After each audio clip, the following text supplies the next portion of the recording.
Walking around the Houston Arboretum on Sunday morning, it didn't feel like fall.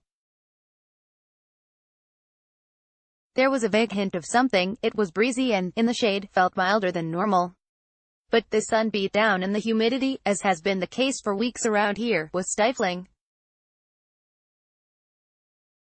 For some, this is a godsend, particularly for people escaping here from already much cooler temperatures up north.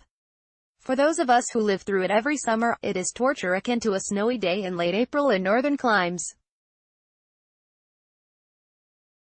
Just as they want the groundhog not to see his shadow and avoid 6 more weeks of winter, we want that first cold front that will take us from mercilessly hot to moderately cooler, like San Diego in June. Normally, this happens in the 2nd or 3rd week of September. This year, we've been made to wait a few additional weeks, but it appears to finally be on the way. Before that, a couple more days of typically late summer weather. Monday and Tuesday will be much like the weekend. Highs will push toward 90 and it will be humid with a decent chance of showers or thunderstorms thanks to afternoon heating and moisture off the Gulf of Mexico. But that will begin to taper late on Tuesday and into early Wednesday.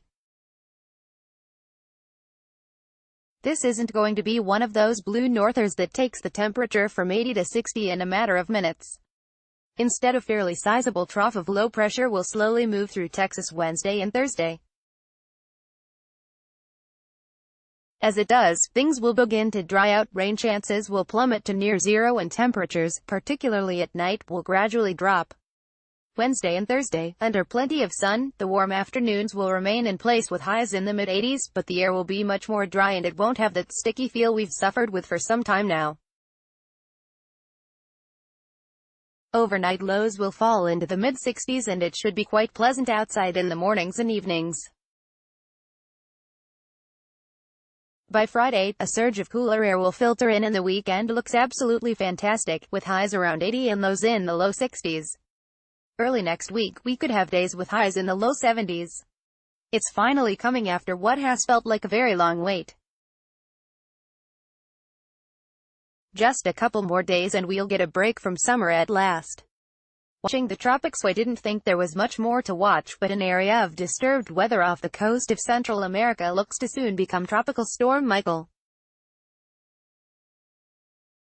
It will move northward into the Gulf of Mexico and has a chance of perhaps developing into a hurricane as it moves north and ultimately northeast toward the central Gulf Coast. It shouldn't have any impact on our weather. The front that will usher in cooler temperatures will help usher Michael well to our east. But any storm in the Gulf is worth watching.